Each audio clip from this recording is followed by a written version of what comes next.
All right, so let's just start at the beginning. How do you actually get into the culinary business, and how do you actually start Major Food Group, and what's the first steps to actually building this empire? I mean, I would take it all the way back to the very, very beginning, which is, me being a child. I think my first influence of food was my grandparents, who were born in Italy. They were my babysitter kind of in Queens. They'd watch me, and, invariably they'd be in the kitchen doing something, preparing something, working on something. So, my early memories and early photos are me in my grandparents' kitchen in Queens. And I think that was an introduction to food, the importance that we put on food as a family. And then I think as I grew up, I never lost that interest, and I started working in local restaurants when I was about 15, after school and on weekends, just trying to make a little bit of money. And I fell in love with the business of it. And I think that's really important. I think it's important that you, if you're going to choose this profession, that you love them both. It's not enough to just be a really passionate, enthusiastic cook at home, entertainer at home. You think you love this. There's a whole other side of the business of it that's chaotic. It's intense. It's difficult. It's long hours. It's hard work. You have to love both of those things equally. If you don't, then one of them is probably going to give out over time. Who mentored you in the business side of it? Because like learning about food costs and employees, like most of the time, if you're just the chef, you're not really. Who did you just do that on your own, or you had like a mentor that actually was showing you the books and showing you how businesses were being run? I think it's a collection of all of my experiences, from the earliest ones, humble local restaurants, into going to culinary school, leaving there, and then sort of deciding I was going to work for the very best restaurants and chefs all over the world. So I think I took a little bit from all of these places, and I sort of collected business acumen, cooking techniques, thematic ambiances, what was working for different people, what were their styles. And I think eventually that collage becomes your style. So you blended in from your experiences. But when you get to a culinary school, because I feel like, especially you said you're an 80s baby, I'm an 80s baby, Shai, same. We don't know too many people that are going to culinary school and what actually happens inside of culinary school. I know there was a great experience for you, but everybody's not the same. So talk about the aspects of actually getting into it, what you're studying, what's practicing, what's happening inside of this place. I think the biggest thing for me with culinary school was the fact that I wasn't a great high school student. So I never really had the aptitude in high school. I wasn't really that interested. I got whatever grades in high school. And as I was getting towards the end of my time there in senior year, and I realized that my choices after high school were really sort of continuing this mediocrity and lack of interest and aptitude in formal education, or actually try this, what I saw as a vocation, like I'm going to learn this trade. Mm-hmm.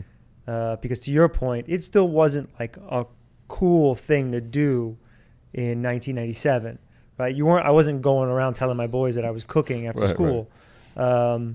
So had I been a better student in high school and had an opportunity to see a path in traditional education, I might have taken it, and that would have taken me somewhere entirely different.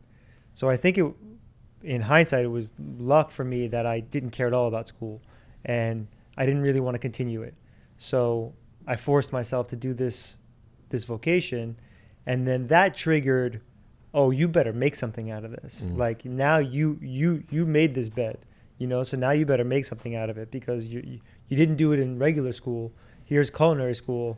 Don't mess this one up. Yeah. And then I started to apply myself. So, I mean, the first day you get there, you meet somebody that ends up being somebody that changed your life forever. So you're talking about luck of even getting there, but the first day you're there, you meet Jeff. Yeah. Which I met Rich. Rich, I'm sorry. Right. You meet Rich, who ends up being your business. How did, like, from day one, did you guys just have a synergy?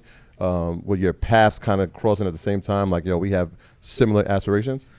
We didn't know that early on. I think it was day one orientation, like you're saying, 1998. And we met, and we both, he was from Westchester, I was from Queens. And it was really that short and that sweet. It was just like, oh, hey, what's up? Nice to meet you. We were meeting kids from all over the country, all over the world. And I was like, oh, you're in New York. So like, great, like, nice to meet you. And then later on in our time at school, the girl that he was dating and the girl that I was dating were friends. So we wound up going out to like dinner together and like hanging out a little bit. And I think and we stayed friends through our time there, but I think it was the fact that we both had nearly identical ambition to do the same thing in the same place with virtually the same goals, which was really, I want to go to New York City. I want to graduate. I want to go to New York City. I want to work for the best restaurants, best chefs. I don't care what I have to do, put my head down, keep my mouth shut, and make myself a great chef. And through those almost identical paths, we wound up staying friends for the next decade. I knew where he was working. He knew where I was working. Sometimes we worked in the same restaurants, which was really cool. We eventually became roommates in the West Village. And then all of that started to really grow like a deep friendship, a brotherhood, to where we trusted each other with our thoughts, with our ideas. We'd stay up late at night talking about our ambition and our ideas and the things we wanted to do. And through that process of becoming so close and divulging in each other, when it came time to start a business, we trusted each other very, very much. We knew that other person had my back and they had the same ambition. So, okay, you start the business, right? What, you open a restaurant first? That's the first thing you do? It was probably 10 or 11 years after graduation. So like the first decade is, just keep your mouth shut. Go work everywhere, work for the best, grind it out. It's not glamorous. There's very little money in it, but you're there to just build your experiences and your resume.